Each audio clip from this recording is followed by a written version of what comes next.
When we get to this particular game happening over on FS1, one game that we will see be Nightfall out in the East Coast, it's literally just premium primetime action happening out west. We have Mountain West action coming right before our eyes as the Air Force Falcons start Mountain West Conference play to take on Utah State Aggies, who plan on departing for the Pac-12 at the end of this season. And it should be an intriguing game happening out in Logan, Utah, with that 9:45 kickoff over on FS1.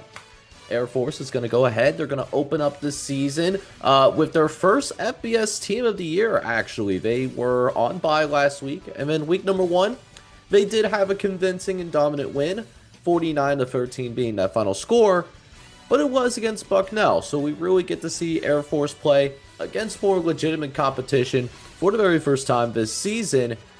But what they did in the Bucknell game, things looked very promising early on. They had a dominant rushing attack, over 250 yards on the ground, which you absolutely love to see that from an Air Force offensive attack. They're just ground and pound, punch you in the mouth every single time. And their defense looked pretty good too. They allowed just 2.5 yards per carry. And Bucknell, they tried their best to try to get the ground game going themselves. They ran the ball close to 40 times, and it didn't really matter. Bucknell was held under 100 yards rushing, even though they ran it quite a few times. Obviously, we do see this Air Force team. One of their specializations is dating back to last season. They are a particularly lethal team in the red zone, even though last year was a down year for the Air Force Falcons. And this was a team that did convert all of its trips in the red zone, turning them into touchdowns. And that was something that we saw in the Bucknell game way back in week number one and getting some rest early on. Now, on the opposite side of that, taking a look at Utah State coming in at 1-1.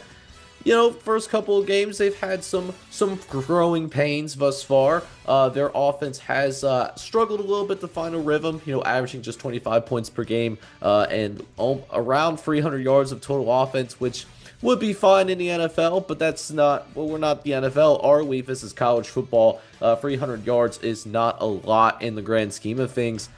And even dating back to the UTEP game as well, this team has struggled, particularly not just running the ball, but they've also struggled defensively as well. This is a team that has allowed over 400 yards of offense on a per game basis.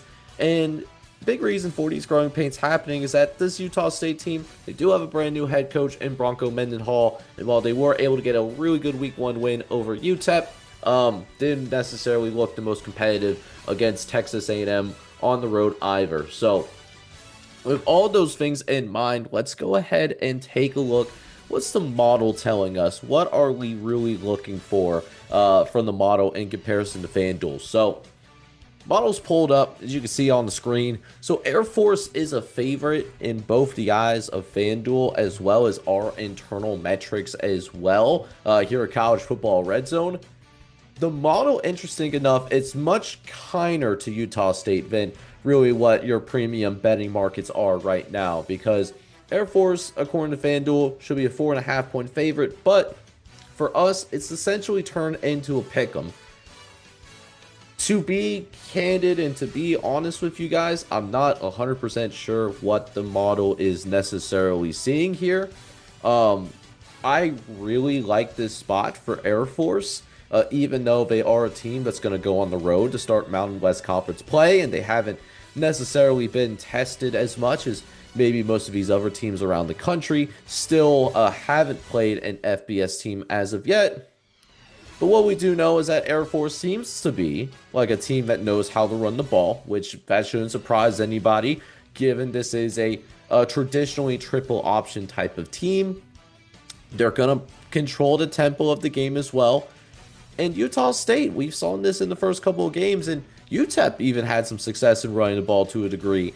They have some problems in stopping the run, and these are problems that I don't think necessarily get fixed up. I've seen some tackling issues from Utah State in both games, and because of that, I don't think those are the type of issues that get fixed in 1 week, if they get fixed at all. You never know in this beautiful game that is college football. So all of that in mind, I think that Air Force, I think they're not only going to win this one on the road under Tony Calhoun, but I think this is also the type of game that they do end up winning somewhat comfortably, given the matchup advantage that they have with the Air Force rushing attack versus Utah State defense. I think that's going to be a mismatch that will be exploited all night long. So I think Air Force wins this game rather comfortably. Like I said, I think they win by a final score of 31 to 20 in order to have some excitement, I think, in like the pack after dark type of special.